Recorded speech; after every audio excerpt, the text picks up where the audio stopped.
Tonight, Amnesty International tag teams against me on the topic of social activism.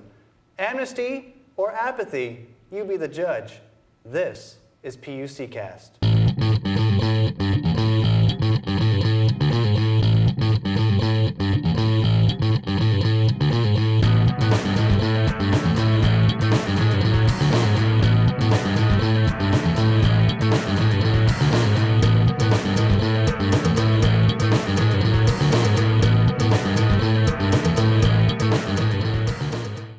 Tonight we have a great panel with us tonight. In fact, two people. We have, first of all, Krista Briano, who is the Amnesty International Group Coordinator and also the 2007 to 2008 Assistant Chaplain, as well as Tim Widmer, who is a senator from Granger as well as an Amnesty International member.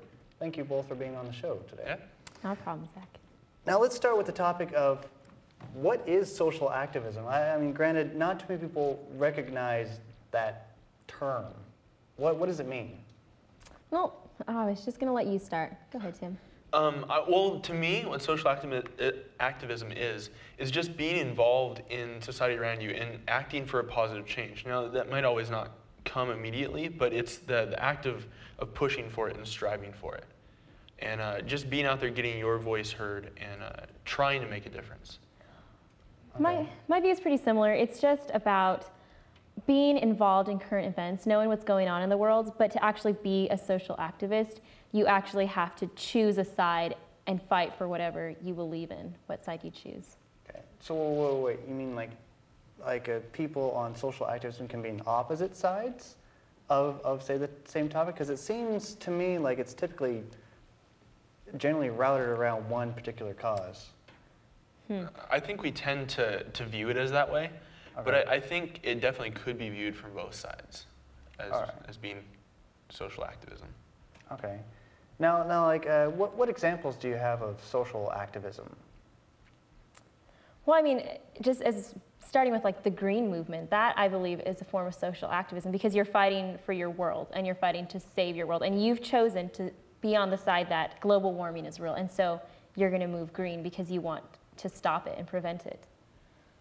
And then there's more probably darker aspects that can get into things that involve human rights abuse and injuries to people and to groups of people around the world. And there's been a big push lately in different types of movements for that kind of thing. I think there's 5 or 6 groups that are really popular right now that are doing that kind of thing.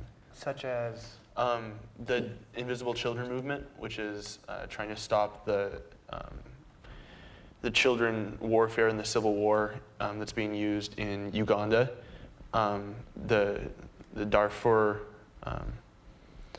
human rights abuse that's going on there. All right. Human Rights Watch, that's another really active group. Amnesty International, the ones that we represent, that's a big group. I would even think it's safe to say that ADRA, in a sense, is human activism. I mean, it's not as in your face as Amnesty, but they definitely have a huge, huge human rights activists. Okay, out there to help out other countries where there is a need. Okay, so it sounds like it's groups that go out to make a difference in the world, for a positive change, as you put it. Yes. All right, now with that being said, you mentioned Amnesty International. Now, people watching this particular episode may be familiar with Amnesty International. They might not. What is Amnesty International's goal, you might say?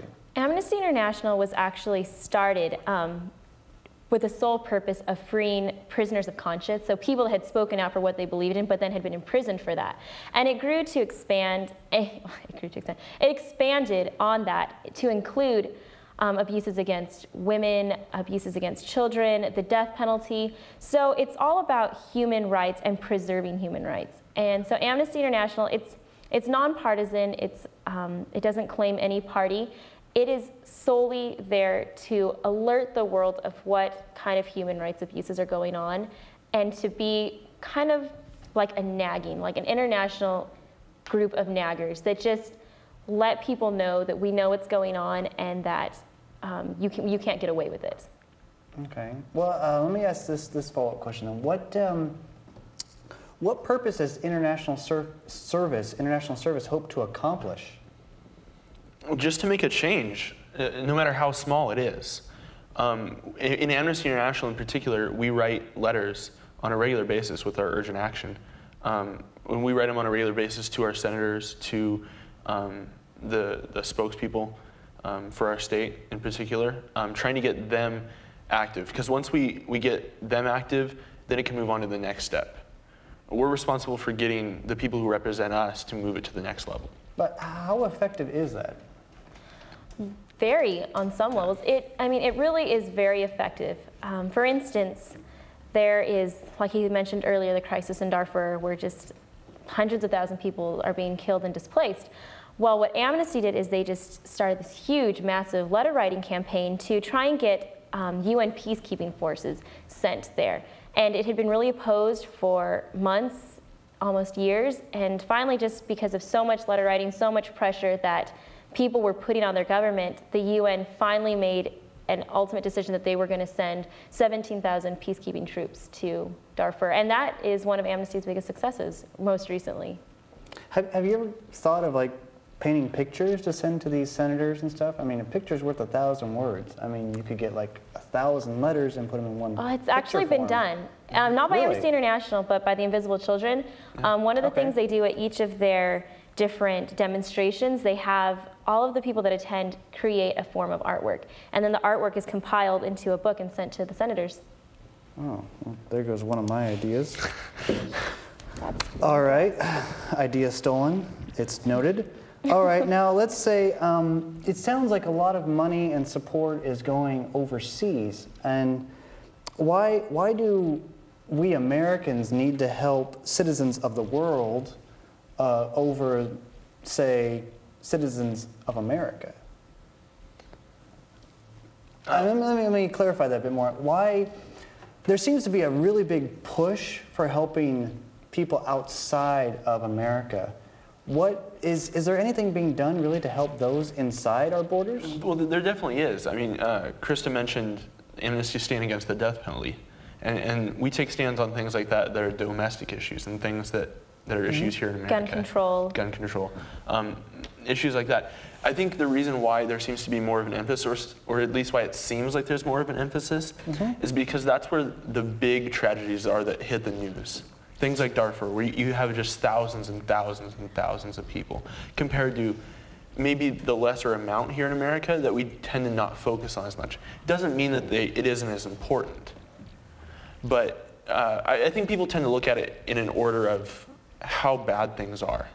Well, if I can, I'm sorry. Yeah. Go ahead. If I can interject here, what I personally think, what my idea is that in the United States, we're a developed nation. We have the best rights that any nation has. And so what I see it is our role to watch out for these other countries, these countries in Africa that have just been exploited for centuries. And so that's how I see it. It's not that it's more important, but we are the activists that need to be working for these other countries because we have the voices, we have the money, we have free speech. We're allowed to do it. Okay. So people in other countries aren't allowed to do it. And so it's our job to do it. Okay, so we send people to other countries and places to help liberate, give freedom to people, kind of like Iraq. Oh, no one's going to touch that. Kind of hoped you would. I think that's for another show, Zach.